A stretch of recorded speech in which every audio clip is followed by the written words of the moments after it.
I'm Georgie Nickram, and I use she, her pronouns, and I'm the Technical Assistance and Capacity Building Program Manager here at Best Starts for Kids.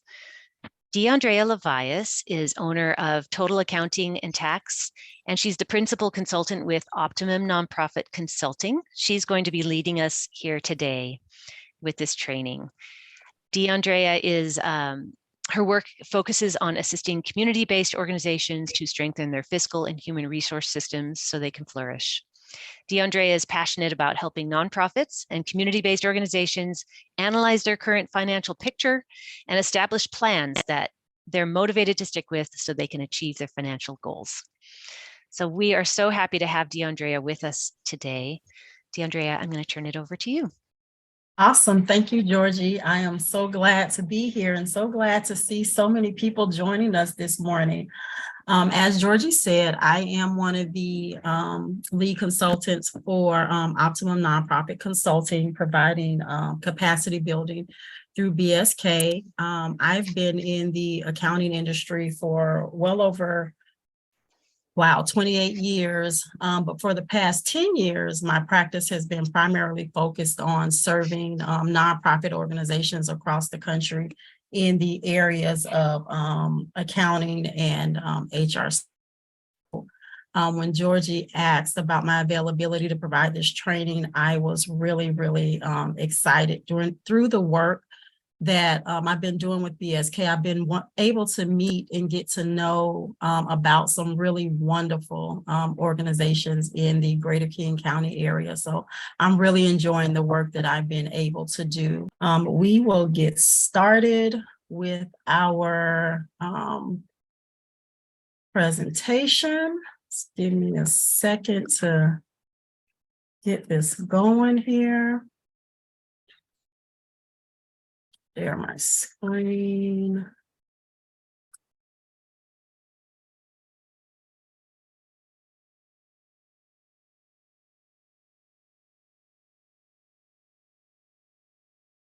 Okay. Can everybody see that slide okay? Awesome. So again, as Georgie said, today's presentation is primarily going to be about fiscal policies and procedures. With the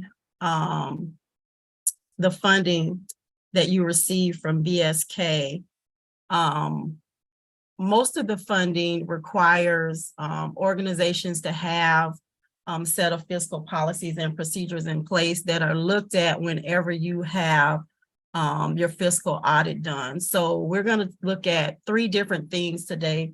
The first thing we're going to talk about is just what is GAAP and why segregation of duties is critical in order to protect organization assets. So GAAP is it stands for generally accepted accounting principles, and it's just a framework around how accounting transactions are supposed to be recorded and how financial statements are supposed to be produced and presented for different organizations. It allows for an easier comparison of across, because standard way of doing things, a standard way of presenting organizations, and all of the organizations generally that are getting any type of city, state, especially federal funding, are required to follow generally accepted accounting procedures. So they're expected to operate under GAAP. Segregation of duties is really just the process of making sure that no one individual is in control of the entirety of a financial transaction. Like the person that opens the mail and receives checks shouldn't also record the checks in the system and deposit checks in the bank and maybe be involved with month-end reconciliations. Somewhere along that process, 1, if not 2 other individuals should be involved, just so that there isn't the opportunity for any fraud to occur in that transaction. Again, segregation of duties. You want to look at your money's coming in. So any type of cash receipts, whether it's checks, even wire transfers or wire money coming into your organization electronically, credit card payments, all of that. You want to look at and make sure that, again, you have 2, if not 3 individuals involved in that process. The same for money going out or your cash disbursements process. We are going to take a look again. I just talked about accounts receivable. We're going to look at an example in just a minute of kind of what it looks like in a 2-person organization versus a 3-person organization. In working with nonprofits, I find that this is the area, especially in my smaller organization, this segregation of duties area is always a hard one because they don't necessarily have the staff in place to make sure that all of these roles are kind of done by different people. So there are some ways to mitigate the challenges with that, and we'll talk about it. Again, for accounts receivable, you don't want any one person to be involved with money coming into the organization from beginning to end. Accounts payable, you don't want the same person writing checks, entering the checks in the system. If they're handwritten, if they're printed, you don't even want the same person necessarily entering and printing the checks and then signing them. There needs to be another person in that process somewhere, just so it's a check and balance. Another area is payroll. And this is often an issue because usually for in a lot of the organization, the executive director handles my smaller organizations, even some of my mid. The executive director, nobody is I guess kind of reviewing or signing off on their payroll to make sure that this is correct. So if program managers are giving timesheets and information to an executive director, and the executive director is approving payroll and entering payroll, there's nobody that's then making sure that the payroll they're paying themselves is accurate.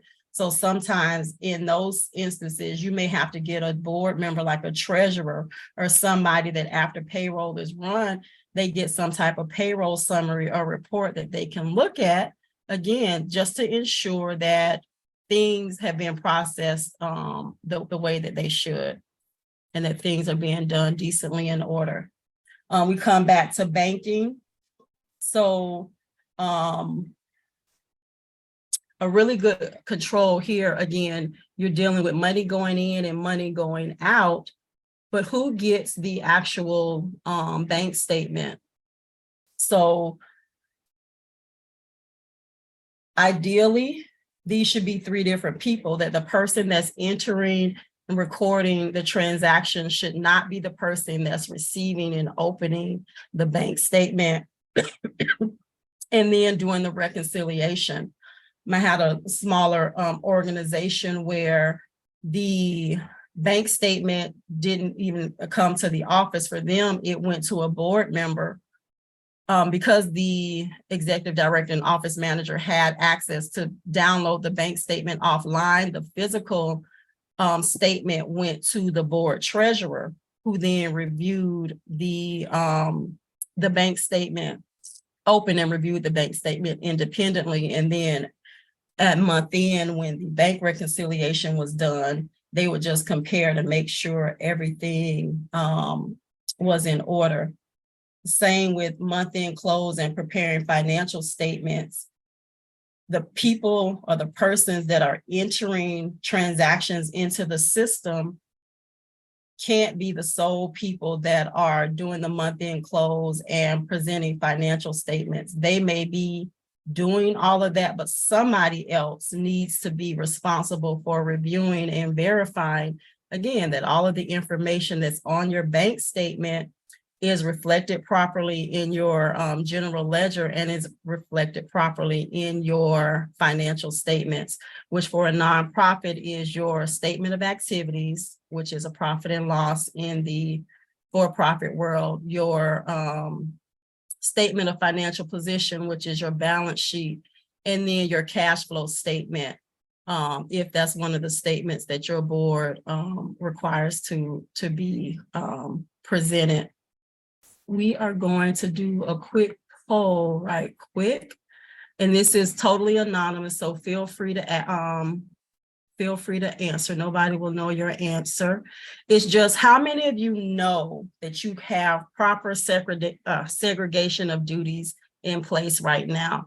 How many of you are unsure, and how many of you are like, no, we absolutely do not? That's why we're here today. Oh, good job.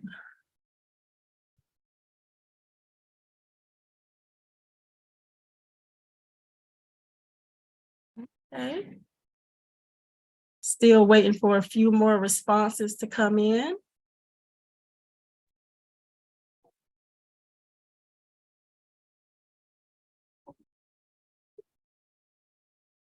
Got a few more minutes. Anybody?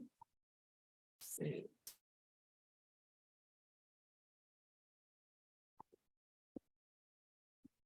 Can I ask a question? Yes, you sure can. Okay, so I'm Angie Mosley, and so my nonprofit is Amped Up 3D, and we provide double Dutch services. So and so I have two different, I have the BIPOC led, and then I have the collaborative. So if the grant, so for instance, the grant funds comes through, I have an account, Amped Up 3D. If the money comes through there, then because my representative, she takes care of the financial part, but so do I. Like, you know, so it comes through there, of course I see it.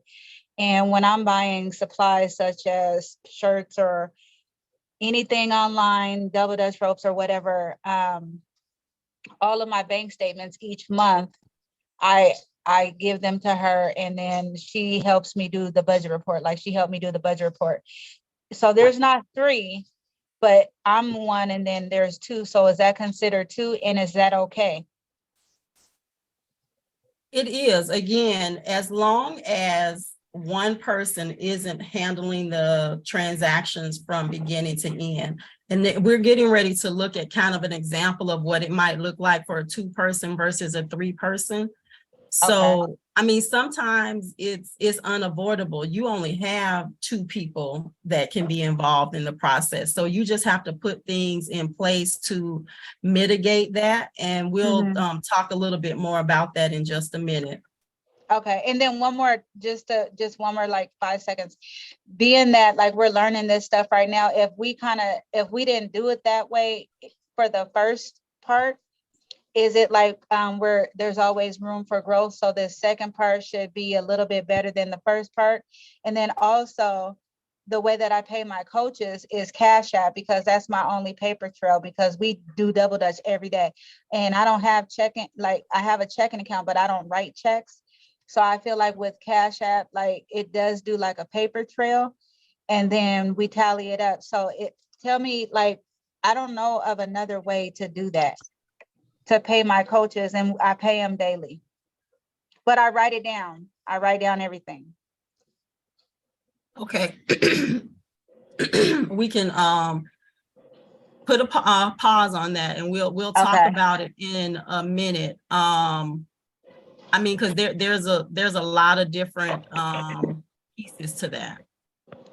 So just give me a second. So our results, it looks like 63% of the people that responded said yes, you feel like you have proper segregations of duties. About 12% of you said no, and 24% of you said unsure. So we're going to go through. What did I just do?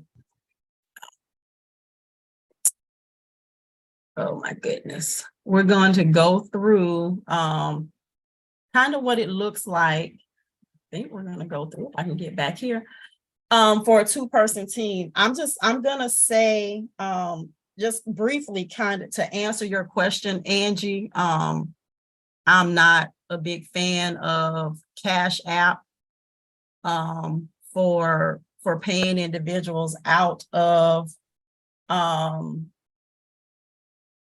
nonprofit organization. I know that there are some organizations that do that, but I would, if you have a business bank account, most of them nowadays have Zelle.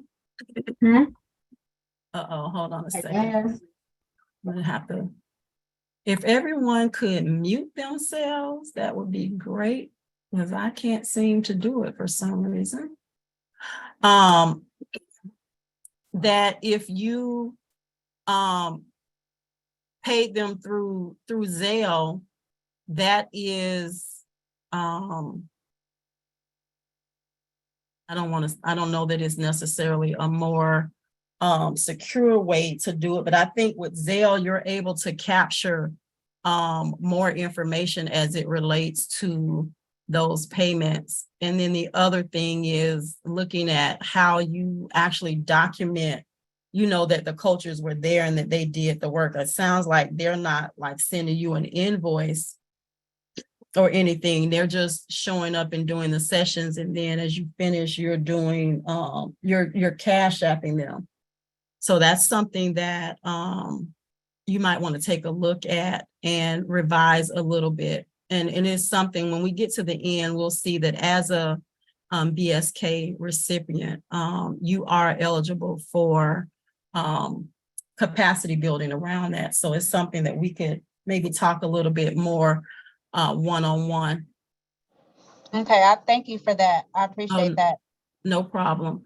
So this is an example of a two-person team, and don't pay so much attention to the titles, just as the fact that two different people are doing it. So again, the person that writes the checks, whether it's handwritten checks or computer generated checks, I always say if you can do computer generated checks, it's better than doing handwritten checks. But the person that writes checks should not receive the bank statement. Someone else should get the bank statement, and they should get it unopened. So in that example I talked about earlier, the bank statement went to the board treasurer. It didn't even go to anybody on staff. It didn't go to an executive director or an accountant or anything. It went to the board treasurer, who was responsible for reviewing it and making sure that the transactions were legit. And then again, when they got the bank's reconciliation at the end of the month, they could also do another comparison. This is kind of the same thing. If your accountant or bookkeeper is reconciling the bank accounts, then they don't need to be involved in signing and mailing the checks at all. Someone else needs to do that, whether it's your executive director, an office manager, your director of operations. Different organizations have different people or functions performing these duties within their organization. The importance is not so much focused on what the position title is, but that two different people are doing it. Back to the person that processes payroll ideally shouldn't be the person that approves and submits the final payroll. Somebody else should be involved in that process, if at all possible. And then we're back to paying vendor invoices and reviewing bank reconciliations. This actually is an area that, I guess, paying vendor invoices and writing checks or doing electronic payments. This is an area that a lot of fraud and mishandling of money comes into play. The person will, in the system, the check will say it's written to, you know, a legitimate vendor, someone that the organization normally does business with, is for a reasonable amount. Just looking at the monthly reports or whatever, it would look like it was fine, but then they really wrote the check to a different company. But if nobody looks at the canceled checks, or a lot of banks now still send a copy of a canceled check. If nobody reviews the canceled checks, then that could go on and has gone on for months and years before anybody caught that the person was actually committing fraud and stealing money. Because although in the system, everything looked legit, on the back end, once the check cleared, the check was actually written to somebody else. So those are things to keep in mind. Now, in a three-person organization, if I can get this to work. So again, you have your accountant or bookkeeper that writes the checks. You have an executive director or operations manager, somebody that signs and mails all of the checks. And then the bank statement goes to your board chair for them to open and review the transactions in detail. Your accountant or bookkeeper reconciles bank statements. Your executive director makes bank deposits, and then your board chair reviews the bank reconciliations.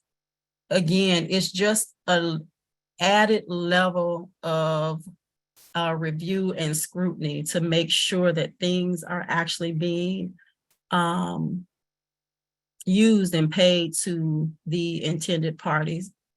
The more, I don't want to say the more, because I mean, we don't need to get everybody in the organization involved, but the more people that are involved in the process, the less likely there is a chance of monies being misappropriated. I mean, with two people, there's always a chance that they could go in together and collude, but having that third set of eyes or pair of eyes looking at stuff provides just an additional level of protection for the organization. Challenges for small organizations and how to mitigate risk. So what if your organization is so small that you might not even have two people. You're doing it all. You're writing checks, you're mailing checks, you're doing the month-end close. My suggestion is, at a minimum, is to try to get your board involved and get a board member to facilitate one of those roles. I mean, if you're going to have to write checks, sign checks, maybe after you do your check run, you send a report to that board member saying, these are the checks I wrote, these are the amounts, some type of a check register that would go to them at the time that you write the checks, and then follow that up with them getting the unopened copy of the bank statements. I had an organization that was just an executive director and an office manager, and they opened mail together. Mail came into the office, and periodically, once or twice a week, they would get together and open mail, and they would log checks. Any checks that came in, they would log them in a check register. The office manager would make copies of them, and the executive director, the office manager would make copies of them, prepare the deposit slip, and then the executive director would do the bank deposit. And this organization actually had me. I was their outside accountant. So at the end of the month, all of this stuff came to me, and I entered it and presented financial statements that went to the executive director and the board directly. So one of the ways that they mitigated some of it was having an outside independent accountant do the month-end stuff.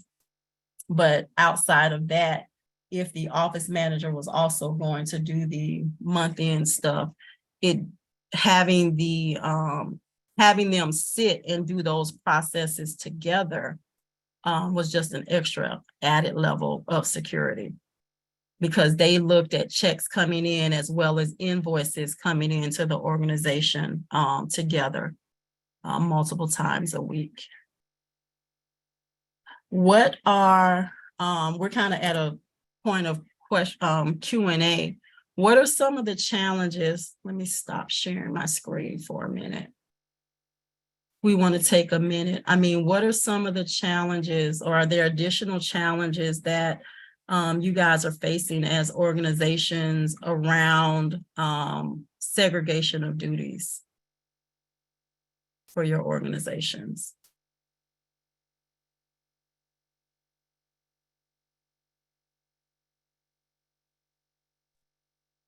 Chime in here.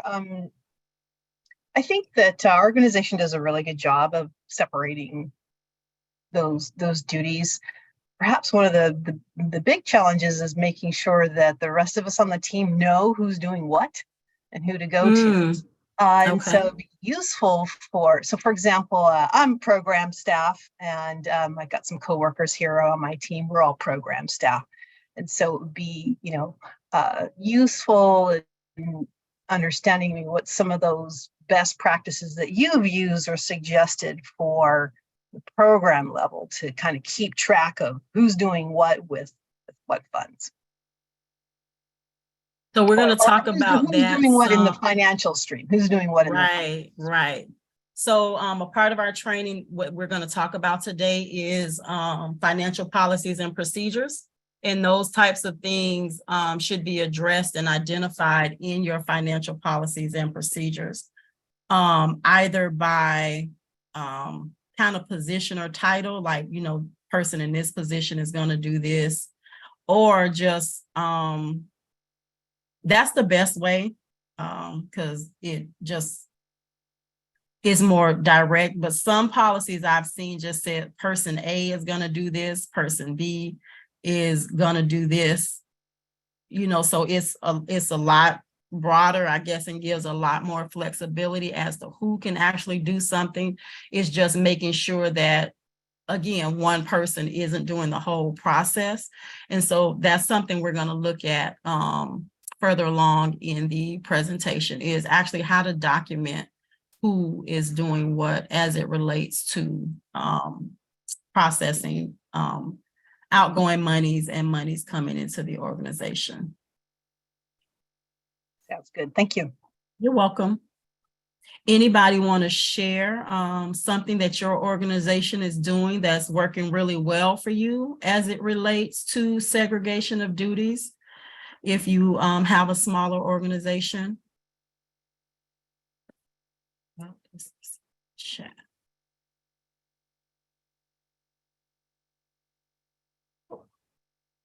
Okay. Well, we will continue on with our presentation then. Let's see here. The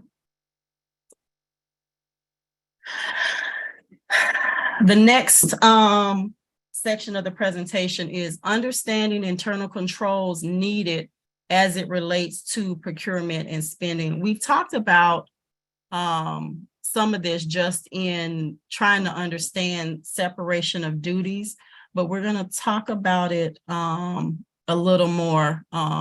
Internal controls. What are internal controls? Again, there's just practices and adopted systems which monitor, measure, and direct against risk and fraud, and actually are the responsibility of your board members to, this says to establish.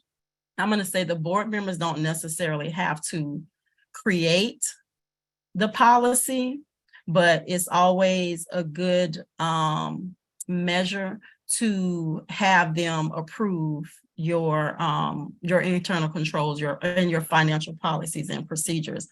Because remember, as a nonprofit organization, your board is fiscally responsible for the management and oversight of the organization. The executive director carries out and oversees a lot of those duties and responsibilities. But if something happens or something goes on, your board of directors is held liable for that as well. And I don't think a lot of board members necessarily realize that, which is why they're not always as involved or as interested in getting and reviewing and understanding the financial transactions that go through go on with the organization. But it is a huge part of their responsibility. I'm not sure if you guys know, let's say in the state of Washington, they just like overhauled and redid a lot of the requirements for Washington nonprofits. And last year they put out a nonprofit guide or toolkit for nonprofit organizations in the state. And there's the financial responsibility portion of that manual is really good at pointing out the fiduciary responsibility that a board has for a nonprofit organization and why it's really important for them to be involved in reviewing and receiving that information. That is not just the executive director and the staff. Ultimately, the responsibility is for the board because they're supposed to maintain oversight of the executive director and the staff. So one of the ways for spending, it's always nice to have some type of formal pre-approval process for spending.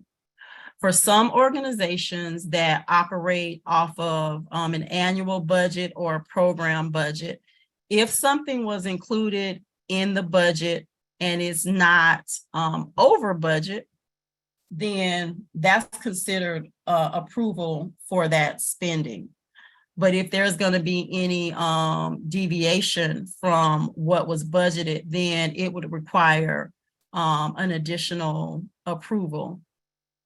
Some of my organizations, you have to do a formal request or spending request, regardless of whether it was in the budget or not, just as another layer of documentation and review. So the program manager or program coordinator wants to buy, let's say, gift cards or pay someone's rent. For my organizations that can do that, they would submit a request saying, you know, hey, I'm going to use my bank card or my credit card, or with a check is a little different because the check has to be written. But really for debit and credit card transactions, I'm going to spend it on this, you know, do I have approval to do that? And then once approval is given, the transaction is processed, then they're responsible for bringing back the receipt or documentation that shows that they actually spent the money for the item that they requested it for. So that when it's time for either a fiscal program audit or an overall organization audit, those are the types of things that are looked at and reviewed. Was this expense planned? Was it approved? If it wasn't planned, you know, if it wasn't planned, kind of having an understanding of what happened that necessitated this expense, and then, you know, what was the approval process for it after that point. So it's always good to have either, again, some type of policy says when money's going out of the organization, this is how it's going to be handled. An example that I don't know if we can see this good. This is just an example of, it's an Excel spreadsheet that an organization uses, and it has a space for the, let me go back. The name of the program, and it's just called Goods, Travel, and Service Requests. So what the item is for, and this is based on this, this program's kind of budget. These are the line items that were in their budget. What is for a description? So this one, there was some flexible funding. They were going to pay somebody's rent for $500. They were buying gift cards from Walmart, 30 at $50 each. And then they were also buying gas cards. So a total request of $3,500. This gets approved. The person goes out and completes the transactions and then sends in proof that this is what the money was actually spent on. It gets attached to this, and there's a good and clean paper trail. There was approval beforehand, the transaction happened, and then there was proof after the fact that the money was spent how it was intended to. Do any of you currently have or want to share what your process might be for dispersing funds from the organization? Do you just do it based on a pre-described budget, or do you require pre-approval, some type of written pre-approval before monies can be spent on a debit or credit card?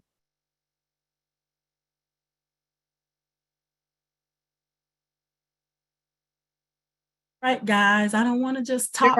I can. Thank you, Jennifer.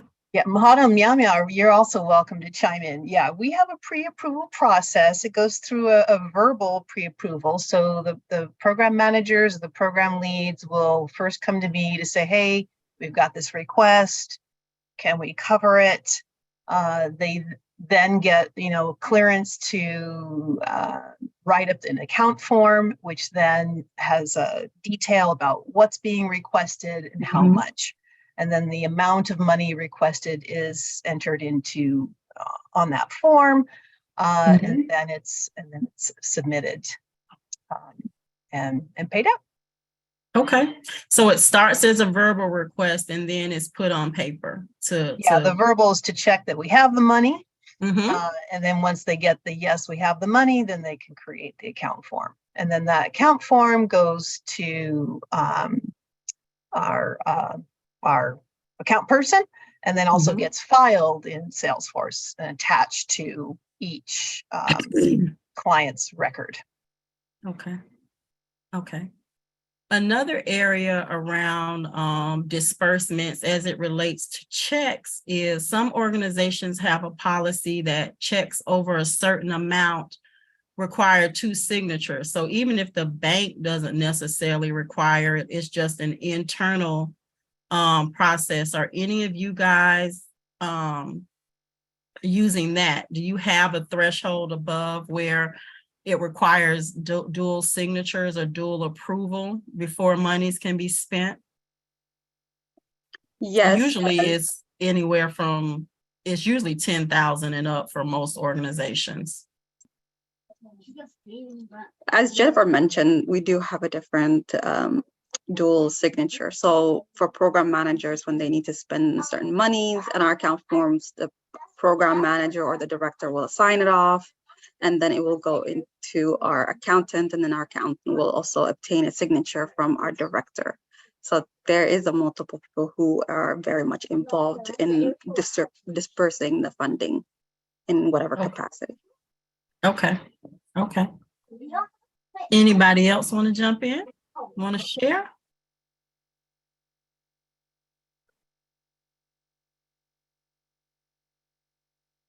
We're going to be crickets today. That's fine. My name is Asia Adam. I work with Education for All. We are the ones that run the HOPES expanded learning and learning opportunities. We, for our process, we have, because we're an organization that is kind of slowly, recovering from the pandemic, we have our board that are heavily invested in working with the executive director as well as the managers.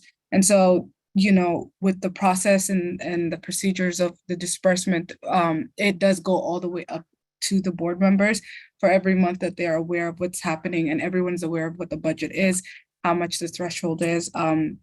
It goes from the program director all the way up until the executive director as well as the treasurer. So we have those 3 steps and 3 people in the process checking to see what the budget is and how much the disbursements is. And currently right now, I think that our threshold is 5,000. Anything above that would require, 2 signature approvals. Wonderful, wonderful. That's great. Anybody else? Okay.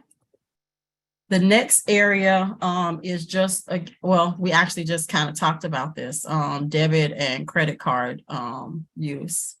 The next area is tracking gift cards purchased and distributed. So for a lot of the funding that went out, there was the availability to do flexible funding, or to there was pools of money that was to be used to provide for the basic needs of families, which is called flexible funding. So with gift cards, you have to track not only the purchase of the gift card, but then the disbursement or the distribution of the gift cards on the back end. And this was one of the areas that they wanted to make sure that we covered, because a lot of organizations are using this.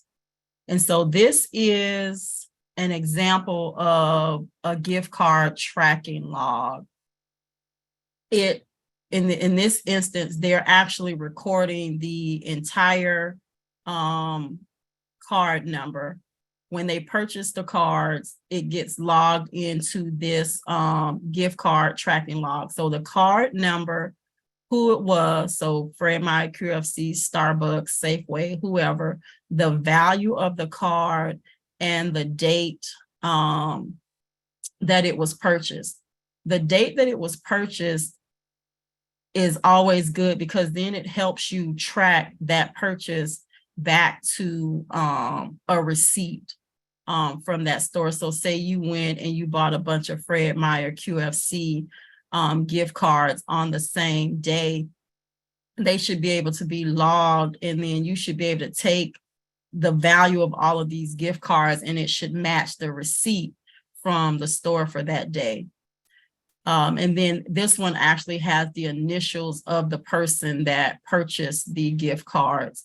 Then when the cards are distributed, you want to put the date and the initials of the person that distributed the cards, the reason, what was it for, and then the recipient name and whether or not you had the recipient acknowledged receipt. So that's another thing when distributing gift cards to clients or families. You want to make sure that you have some type of form or document that they sign confirming that they actually received the gift card.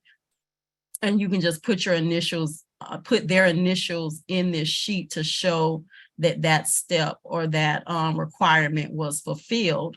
So that again, if anybody questions or audits, you should be able to come to this and say, you know, we had this card, we gave it to this person on this date, and here's our document that they signed that says that they actually received it. And it doesn't have to be anything elaborate. I mean, it could just be something with their name, the type of card, maybe the last 4 digits of the card, the amount, and have them sign that, yes, they actually did receive this gift card. And then you keep a copy of this with your monthly financial records. So that if it ever comes up or is questioned, you have the document to back it up. Actually, before we get to Q&A, well, no, I'll wait. I actually have an example of a gift card policy, but I'll wait and go over that with the financial policies and procedures. Do we have any questions on the on this section as it relates to the process for just procurement and spending as it relates to how your organization tracks procurement and spending.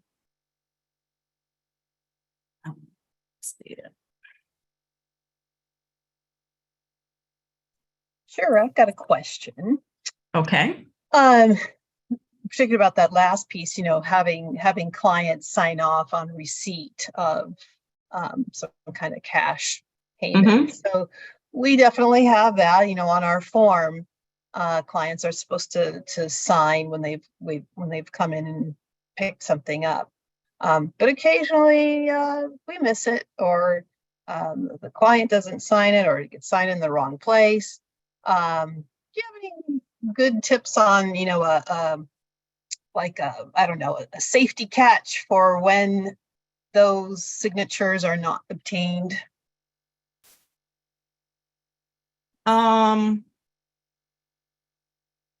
Really just to go to, I guess, other than saying that it really should be a policy that gift cards aren't distributed unless they're signed for. When you say signed in the wrong place, so not on the. So they'll be signed, for example, we have two signature lines. One is for the approval and one is for the receipt. So maybe the parent signed in the approval spot instead. I mean, I don't see you. That's just something that's easy to notate. Signing, as long as the parent acknowledges that they got it, even if it was on the wrong line, that's just a matter of making a notation. The bigger issue or the bigger challenge is when there's no signature. No indication. Yeah, when there's no signature acknowledging receipt, and it becomes an issue when you're trying to get reimbursed. If your funder requires proof that, you know, requires signature as proof that the gift card was actually distributed, I mean, you run the risk of not being reimbursed for that that particular gift card. And I've actually had that happen to early on to one of my organizations, and they really tightened up on their policy after that, because they, you know, it was, luckily it wasn't a significant amount, but the funder was like, without this particular funder was like, without proof that the recipient actually got the card, they weren't willing to reimburse. So again, it's important to know the requirements of your funder as it relates to these things also. Some are more lenient than others. Great, thanks for that. You're welcome. Just looking in the chat, it says it's important to remember that a formal pre-approval process for spending is an important tool to ensure that an organization's spending is aligned with its strategic objective, budget, and policies. It also helps to maintain transparency and accountability over how money is spent and by whom.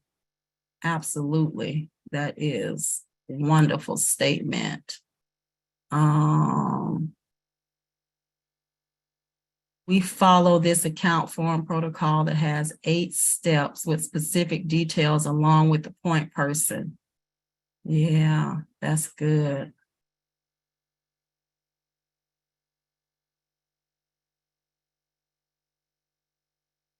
Oh, that's something good to note for gift cards that expire. It says should also include the expiration date of the gift card and the terms and conditions for the card use. Now, that Mojado, I'm sorry. Yeah. So for the from the organization side, you say it's important to note the expiration date. What would I guess why would that be important for the organization? Yeah, absolutely. That's we have come across this challenge where families unfortunately, because we were still in COVID and, transportation issues, so it takes them quite some time for them to pick up their gift card, even though they had numerous reminders. What we don't do is we don't mail out the gift card. What we're afraid of is once we do, it will disappear. yeah. We don't know where the card went, or do we know if the Absolutely. family has, obtained that card. So what we do is pretty much, if we are capable of delivering the gift card to them, or have them come into the office and pick up the gift card, but documenting in our account form that when the gift card is expiring, we're holding ourselves accountable and also our family. So they are aware, hey, Yeah. this card is going to expire this time. If you do not pick it up, we're going to have to maybe allocate that money to someone else who is able to utilize that money the correct way. So that's one way. Or else parents will pick up a gift card and they misplaced their gift card and they end up finding it and it expired. They'll come to us and say, hey, the card expired. I can't use it anymore. That's unfortunately, we can't do much about it. Right. Right. While we're very, I will say very detail oriented when it comes to open door multicultural families, we want to make sure that the gift card is being utilized in the correct way and an untimely way. That's good to know. That's not something that had ever, that's not something that I've run across. So that's new information for me. That's good to know. I know that some of the cards, if you don't use them, they start like charging you a fee or whatever. And so most of my organizations stay away from that, but hadn't come across the issue of gift cards expiring before they were used. So that's good information that I'll share. Thank you for that. Somebody, yes. I would give you a specific example there, like when it ties back to the funders. So sometimes, like a gift card will have been issued earlier in the spring or something, and just by chance, that card expired at the end of the year. But then so that money technically is in that fiscal year. And then the family will come back the following year and say, oh, I lost the card, or I never picked it up, or whatever. So now if we have to make the decision to, well, do we replace that card? Because that money, that year's money is gone, the original card. So now we have to take that money out of the current fiscal year. So that's why it would be important to understand where cards are expired. That's good. That's good to know. Like I said, I haven't run across that. So I appreciate you guys sharing that. That's really good information. Let's see. Somebody asked if I could share the tracking log and the request. So everything that I've talked about, I'm going to send to Georgie, and she's going to get it out. So the presentation, the request, the sample request form, the tracking log, the policies and procedures that we're going to talk about are all going to be sent to Georgie to share with the organizations. Let's see. I think I got my PowerPoint back to the right place. Any other questions before we continue? We are doing good on time. Sorry, I would like to note that I'm not really too sure, but one of the policies that we do have for our end, especially having faced some of the similar issues that Mojado and Jennifer had spoken about participants not picking up their gift cards. What we do is we try to amp up the time that we do have to distribute those gift cards. And we do have a policy with the participants that, once the gift card is out of our hands, it is not our responsibility, whether it's lost, misplaced, or, stolen, that we can't reimburse or replace that card, because purchase the gift card, the funds are already out of the account card. So we can't really do much as an organization on our end other than do our part in purchasing the gift card and distributing it. Yeah. That's good. That's good. Another thing with gift cards that I just thought about is making sure that they're locked up and secured, and not everybody has access to them. So that's something else to keep in mind, keeping them in a locked drawer where maybe only one or two people have access to it. That again is another way to keep them from being misused or misappropriated. Forgot to mention that, so glad it came back. Let's see.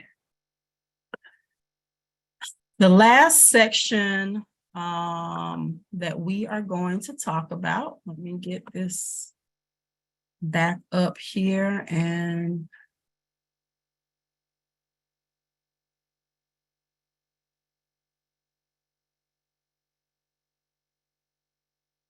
okay. Slideshow doesn't work. But we are going to look at fiscal policies and financial policies and procedures. So we have kind of talked about the different areas. So your accounts receivable, your accounts payable, payroll, making sure that at least two, preferably three or more people are involved in dealing with managing, recording, reviewing the financial transactions that happen for the organization. Let's see if I can get my PowerPoint back up now.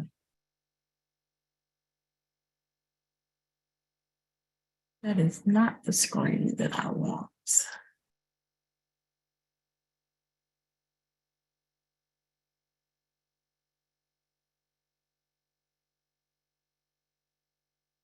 Give me a second, guys. I'm having a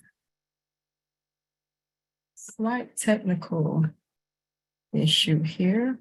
Why don't I just not share this? Let me try something else.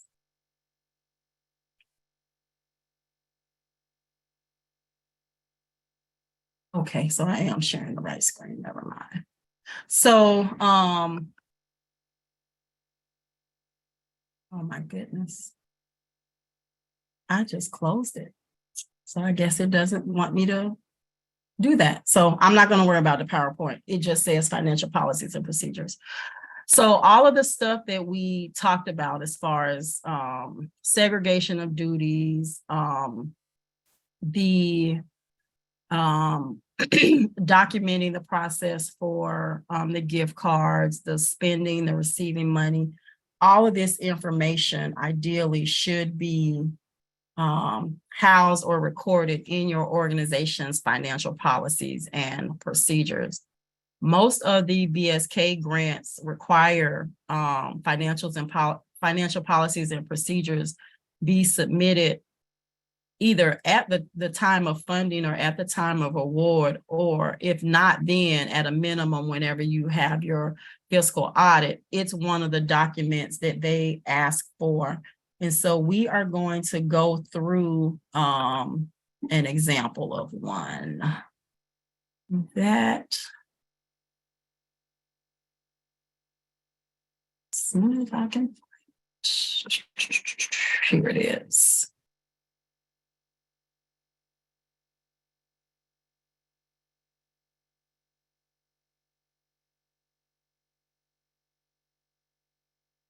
Okay. You guys see something that says nonprofit organization fiscal policies and procedures manual? Yes, we can see that. Awesome. Thank you.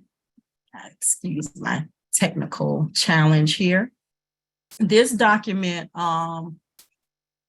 again, is just meant to be a sample or kind of a example of the types of things that should be addressed and dealt with in your policy, but it will need to be adjusted for your organization as it relates to positions and things of that nature.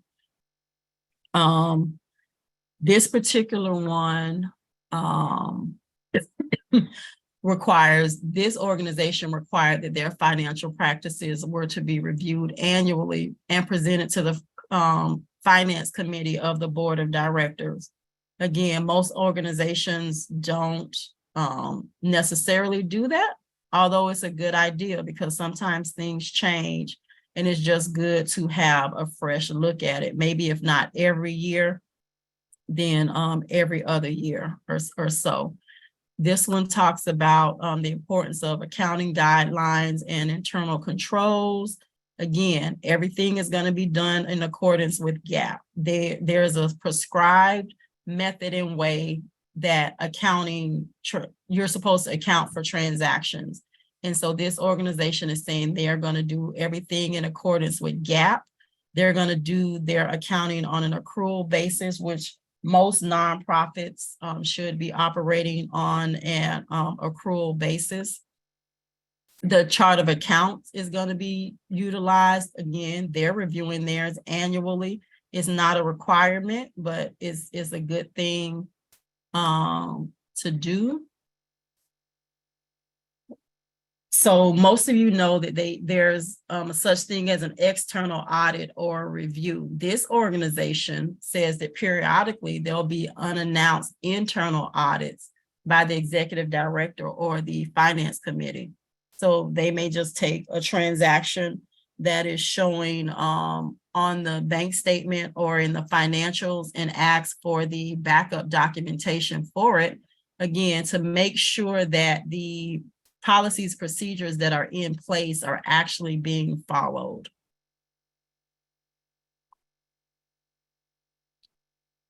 This again talks about internal controls and gaps having separate functional responsibilities. So again, back to the segregation of duties. And we're just going to go through a couple of these sections. This organization has an annual audit. Many larger nonprofits have an annual audit. They can be pricey. So smaller organizations may have a review instead of an audit. A review isn't as detailed and as thorough as an audit, but it is, again, an outside agency taking a look at your financial transactions and giving an opinion on it. Taking a look at the transactions, how you operate and process those transactions, and giving an opinion on whether what you're doing is in line with GAAP. I have a few organizations, they do a review for 2 years, and then on the 3rd year, they do a full-blown audit. For some organizations that are getting federal funding, or really once you're consistently above $750,000 is generally the threshold, you're gonna look at, if not having a full audit every year, at a minimum having a review. Because what will happen is, as you apply for funding, your funders are going to want to see an audit or a review of the organization when your income is that high. And they'll make exceptions sometimes, but it's just a good thing to have. And again, it's an extra step and precaution for the organization to have that outside independent party looking at transactions. So we're just going to look at this. This organization has an annual budget that it talks about. The executive director presents it to the finance committee. This details when, 1 month before the end of the current fiscal year. Once the financial committee and executive committee approve it, it's going to the full board for review and approval. And it must be presented to the board of directors during this July meeting. Yours do not have to be this detailed and specific, because things change. Everybody, I mean, you know, it doesn't have to be this detailed and specific, although this is a pretty solid document. Financial statements, it just talks about the financial statements that are going to be generated. Most organizations do the balance sheet, which is a statement of financial position, a statement of activities, but they don't do the statement of cash flows and the statement of functional expenses. And as a nonprofit, when you do your 990s, you, and when you're audited, the auditor, the statement of functional expenses is one of the items that the auditor will prepare or take a look at. But just in general, when dealing with nonprofits, these first two are usually being generated monthly, if not quarterly, but a lot of times there is no statement of cash flows or a statement of functional expenses that is presented. But it's a good idea. It looks at your organization kind of in silos. So if you're getting funding for different programs from different funding sources, it's a way to categorize your transactions so that you can see what's going in and what's going out by funder and or by program, to make sure that you're on track and that you are within budget.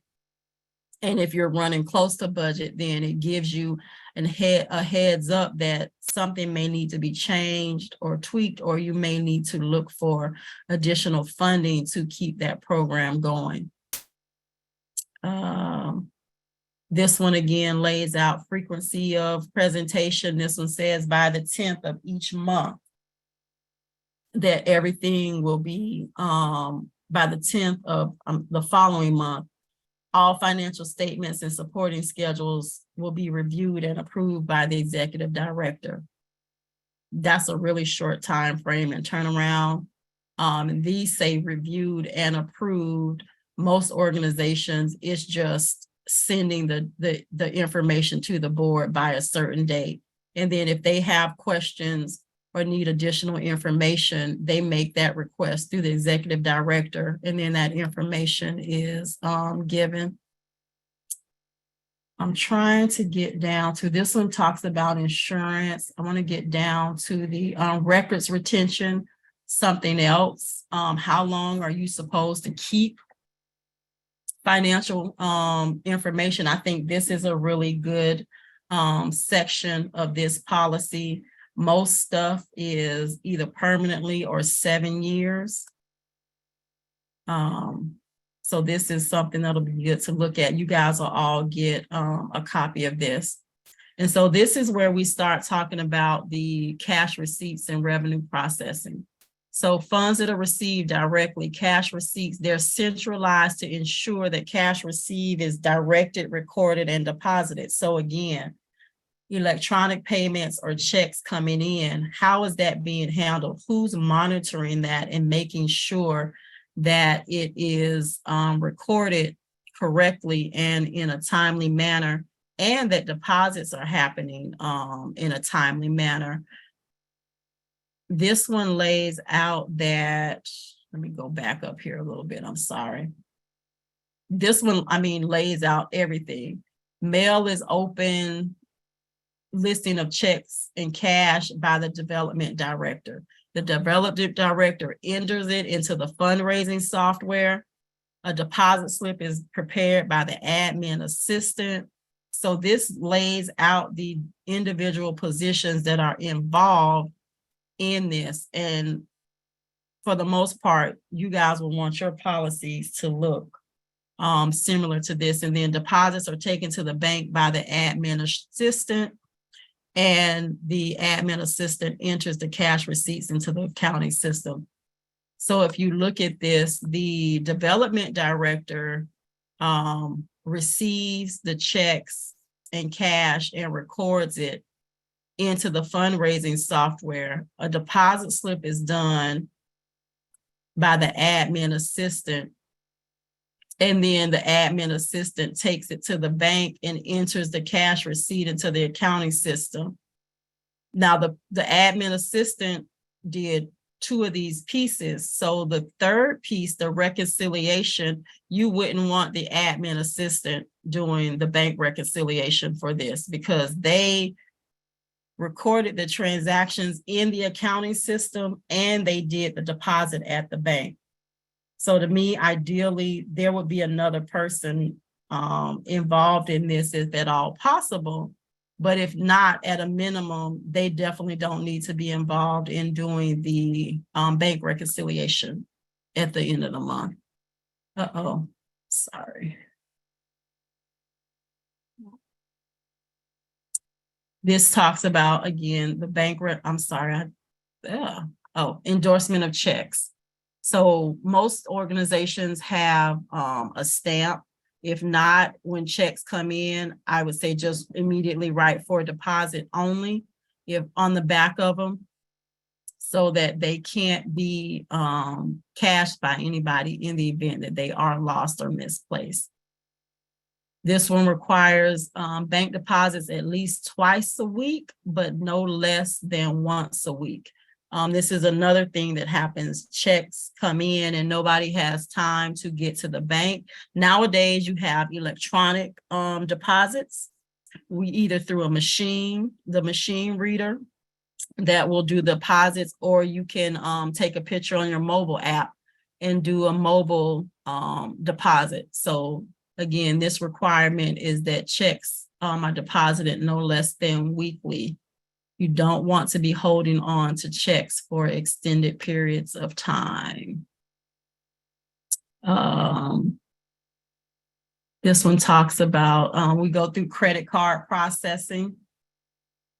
Oh no, this is incoming. This is incoming credit card transactions.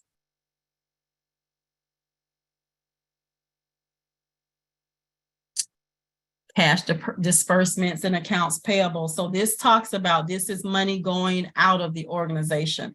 Use of purchase orders. Again, the form that we looked at, they call it a purchase order. In my example, it was just a goods, travel, and service request form, but it is just a document that the organization uses whenever someone wants to make a purchase on behalf of the organization, whether it be via check or credit or debit card. This policy outline, this portion of the policy outlines that requirement.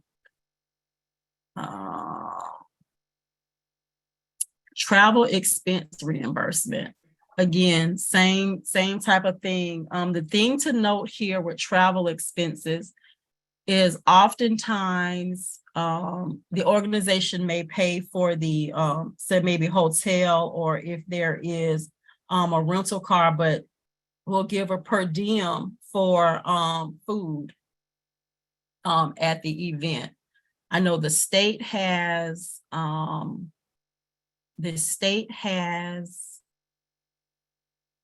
limits or rates that they will pay, or that can be paid for reimbursement for per diem amounts. The thing to remember about per diem is you give the money on the front end, but then the person has to bring back receipts to support that they have actually spent that funding, that money on food or whatever it was for. So usually breakfast, lunch, and a dinner. If any of those meals are being provided usually at the conference or training or whatever, then an adjustment is made. But I've had instances where per diems were given and the person didn't provide all of the receipts for their spending. And so the organization was not able to get reimbursed from their funder for those amounts. So this is another area where it's important to track that. We even had an instance where, say the person was given $200, but they actually only spent, $150, but the organization didn't have them reimburse the other $50, and that caused it wasn't an audit, it caused a note on that program fiscal audit that they didn't recoup those funds from the employee, that they weren't, because they weren't all used. They felt like the organization got reimbursed from them for the full amount, but the employee didn't spend the actual full amount. I'm sorry if that was clear. So the organization gave $200. They submitted reimbursement for $200. They got $200 from the funder, but then in their fiscal audit at the end of the year, that transaction was reviewed. And when they sent in the documentation, they could only show that $150 was spent. So that became a notation or an item on their fiscal audit, if that makes sense. And they actually had to reimburse the funder for that $50. So something to be aware of when dealing with travel. That's not an area that we had kind of talked about before.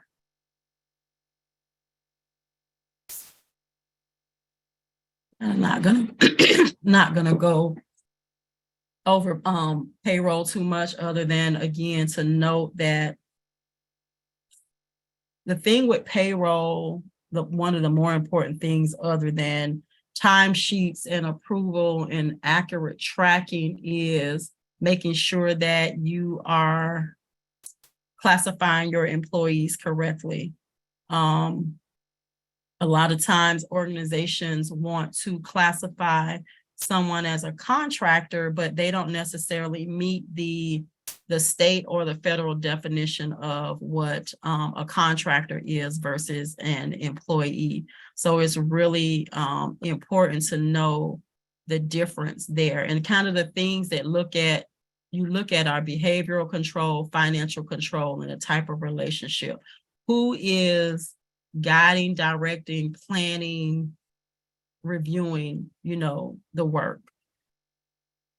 Generally, if the organization is, guiding, planning, telling the person what to do, they have set hours, they're using a company computer, things like that. That's more of an employee-employer relationship versus someone that has a business providing this service to others. They provide their own computers and equipment and things like that. They set their own hours. They have a scope of work that they're responsible for doing, but they manage and plan that scope of work on their own. They're not necessarily being guided by the organization. So those are things to look at as it relates to employees versus independent contractors. Let's see. I think the rest of this stuff is payroll related, payroll taxes, knowing the W-9, the I-9, the W-4, making sure that you're keeping time sheets, things like that. We have any questions on any of this? Comments? Anything that you saw that you didn't know or that you might want to add to your current policies and procedures? I can say that I was just telling one of my coworkers that I don't want to be a business owner no more. But at the same time, let me share myself while I'm saying this. At the same time, I appreciate the trainings, because if we didn't know this stuff, who could we blame? You know what I'm saying? So there's always room for growth. And I think this is just going to better us for the future. It's a lot of stuff to take in. Like as far as going out of town, because that's something that we're getting ready to do in February for professional development. And so the flights so how I learned before is like the transportation is taken care of. The only thing that I said that I wasn't going to take care of was like my coach's food or whatnot, but the travel fees and the car rental, and how I learned about it before was that I take care of that part, and then they can, and the hotel stay, but then they take care of their food. I was like, if I'm doing all that, I'm not giving a per diem for food, whether it's $35 per coach or whatnot. So if that's incorrect, it's just something that I have to read up on, but that's how I learn and it sticks is when I have to go through it. I'm learning as I go because we're year May 2nd will be 2 years. So I'm super brand new and getting a business. I had to walk myself through it. So I just think I'm thankful for the training and learning at the same time. And whether or not I made mistakes in before, honest mistakes, I'm gonna learn from those mistakes by learning what is taught right now. So there's some things that I'm like, oh man, like with the Cash App, there's like, oh man. So I need to figure out Zelle. So that's something that I'm gonna have to learn. And another thing is to start brand new, do we start with the 2.1 session, like after the budget is supposed to be due at the end of the month or whatnot? When the new funds come, is that when we start like over with the budget or whatnot? So your budget, so the program budget will start, well, everybody's kind of different because some people's budgets are January through December, some are July through June. Okay. So you have the timeline for your program budget, but then in addition to program budgets, you have your overall organization budget. And so that again depends on your organization fiscal year.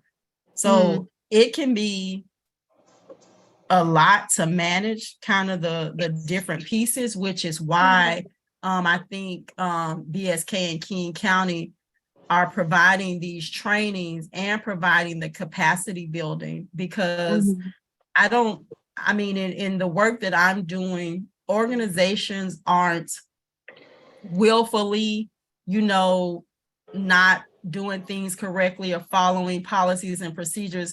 They just honestly don't know. They're focused on being in the community and doing the work, and this, all this financial stuff, all the financial requirements are new to organizations. Right. And so it's, figuring out where you are, taking advantage of these trainings, taking advantage of the capacity builders that are available across all the different areas, and really working to get the organization up to speed and compliant as quickly as you can. I mean, I don't think anybody's doing this work and putting in all this time and effort and then, willfully not taking care of things on the financial side. It's just, the knowledge isn't there. And these trainings, I think will help tremendously. Right. And like with the organizations that have like 2 people or whatnot, it's really hard to, like, if you're like, oh, I need to hire an assistant or whatever. You're like, man, I'm not putting just anybody in the face of my organization with all of the bank accounts and stuff like that. So in my mind, I'm like, I'll do it myself, and I'm putting a lot on myself. And so it's hard to really trust everybody with that information in hopes that they don't run off with all of your information, Yeah. I mean, you definitely have to bring on somebody that that you trust, and that you can build a relationship with. A lot of times, if you don't have the external staff, and if you don't have a board that's active, I mean, there's a couple of things you might need to look at: bringing on some additional board members, or replacing the ones that you have, to get your board more involved until you can get to the point where you can hire staff, or look at hiring an outside organization to maintain your financial books and records. I know. Yeah, that part, I have a board, I have a full board, but to do the funding, and you're like, so I do have a person that but she's like my all purpose now. I'm like, what do we call you? Like, you're my everything. You know what I'm saying? So I just call her my everything. I'll be like, you're all of it. And so, but she's really, really good. And so she keeps me on my feet. So my student is having way too much fun, but I understand and I do appreciate you. And you're the way that you're teaching us is I understand it at least. Thank you. I tried not to make it too technical and not talking too many financial and accounting terms. We got about, looks like a little over 15 minutes left. Are there any, let me see, there were some questions on the enrollment sheet. Anybody on the Zoom have questions while I'm looking at that? I don't have a question, but I do share some of the some of the, I think, the growing pains that comes with running an organization that Angie has shared. I think the only thing that I can say from my end is what has helped us as an organization, especially when we had to kind of restart in a sense from ground zero again, is taking advantage of the services, paid services such as Upworks, and hiring temporary assistants to be able to help manage. Because as a nonprofit, leader, sometimes you feel like you're putting out a lot of different fires. And you are, like she said, you have some people that are working with you that don't necessarily have a title, but they are your everything. And so we all wear multiple hats as a nonprofit organization, trying to stretch the little bit of money that does come in to cover a lot of the expenses and the services that are provided. So I think taking advantage of some of the service providers that are online is definitely beneficial, and I would advise that. Wonderful, wonderful. Let's see here. One of the questions, so I'm not sure if she's on here, but there was a question about indirect rates and best practices. That is actually going to be covered in our training next week. That's in the part 2 training. There's a question on here about developing and managing program budgets. And yeah, that's not something that's covered in this training either. Sorry, guys, let's see.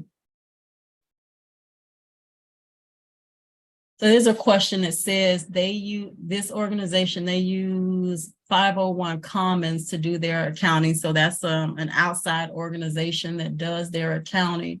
The question is, how on top of it and how much tracking do I need to do since we are relying on 501 Commons for our spreadsheets and accounting? That was Sharon. Is Sharon on here? Let's see.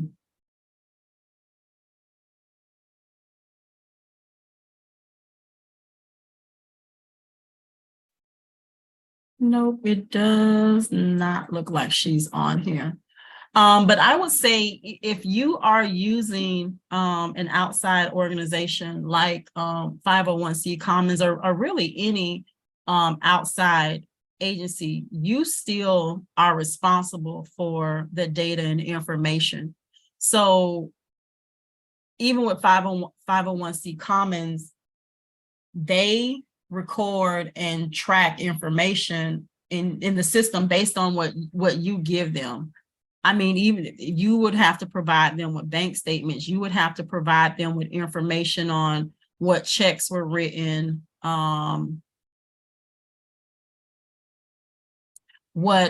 if you have debit or credit card spending, you would still have to provide them with that information. And so the thing is, once you get reports back, you should get the summary report, so your statement of activities and your statement of financial position. But you should also get general ledger detail, so that you can look at the individual transactions and make sure that they're recorded in the right place, in the right account. If you're using, I see the majority, a lot of people use QuickBooks Online and QuickBooks Desktop. So they're recorded to the right account in the chart of accounts. And if you are using location or class tracking to track funding sources or program income and expenses, you want to make sure that the information is coded correctly there, because your reports that come out of the system are only as accurate as the information that goes into the system.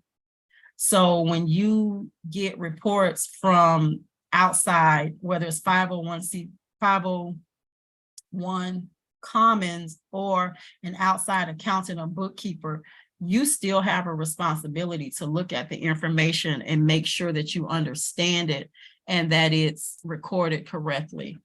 And one of the question that leads me to one of the other questions, which is, what are some of the challenges faced by small nonprofits that use outside bookkeepers or outside organizations? And the biggest complaint that I see or hear is that they're not responsive, that they don't get back and provide information in a timely manner, and that if there is something that needs to be changed or updated, or that the person doesn't understand, that they don't make the time to make sure that the organization actually understands their numbers or whatever.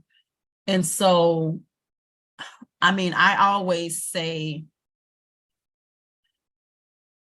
that's big with me, making sure that my organizations understand their numbers and where the numbers are coming from.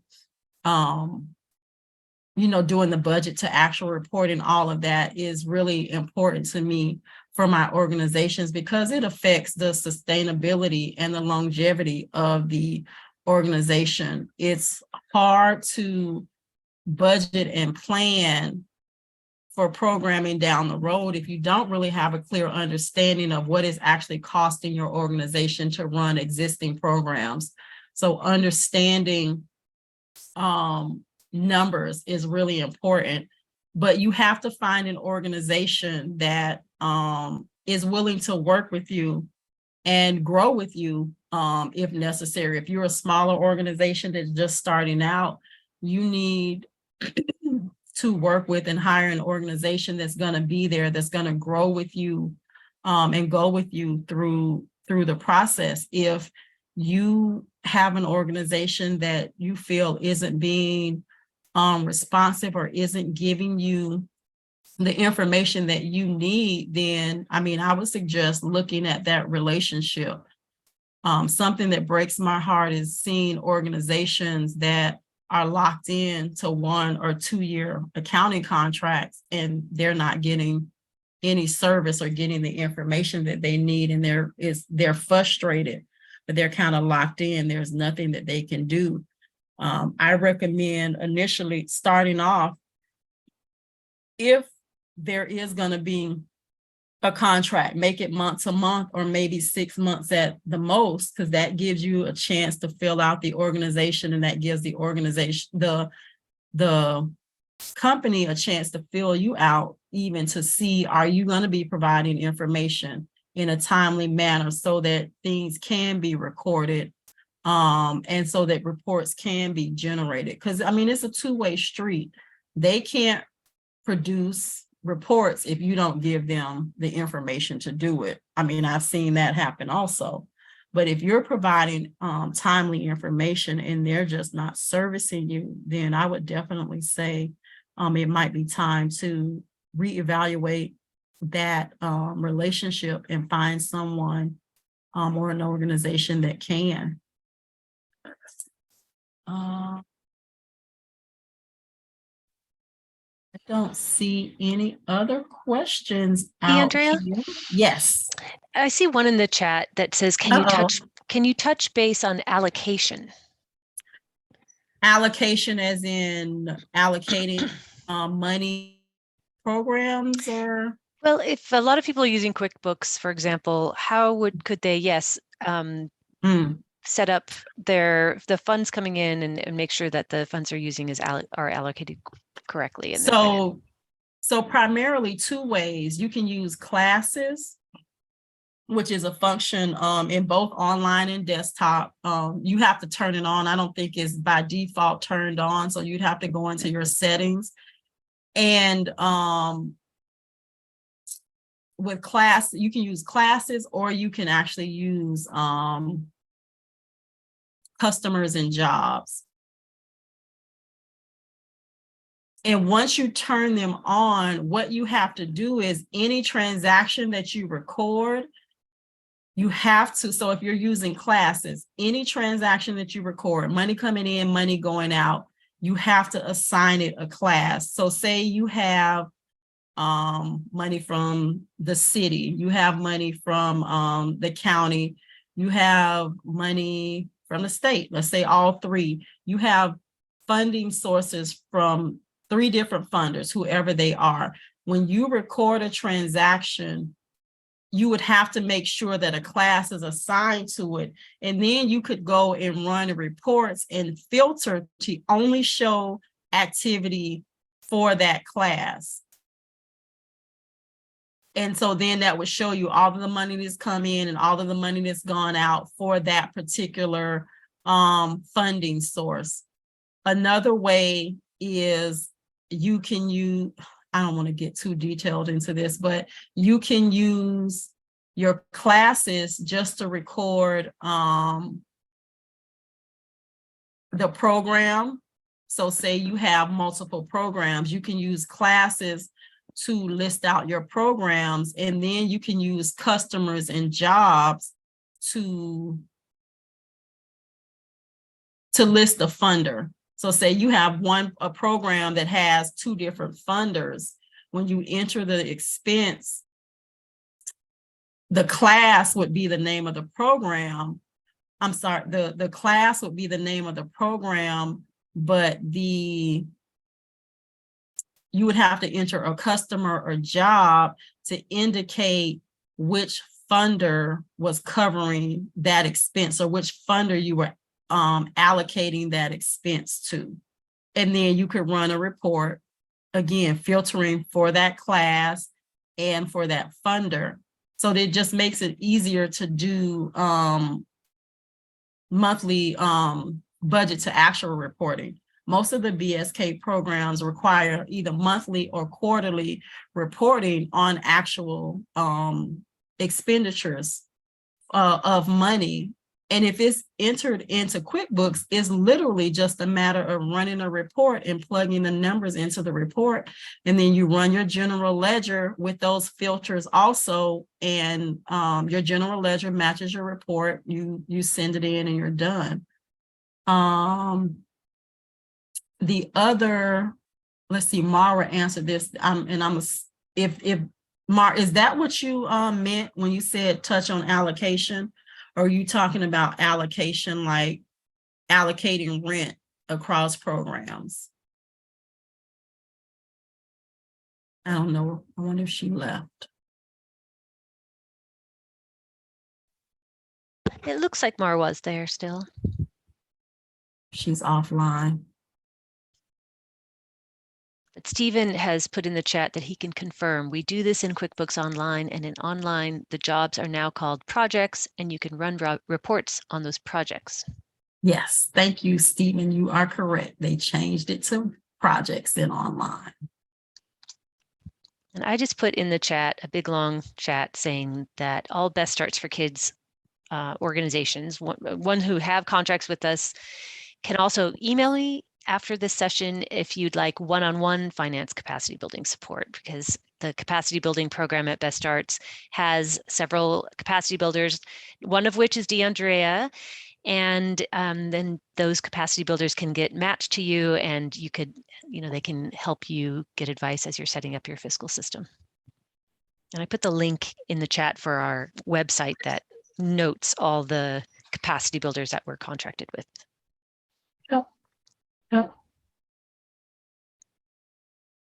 Well, I thank you guys for coming. Hopefully this has been helpful.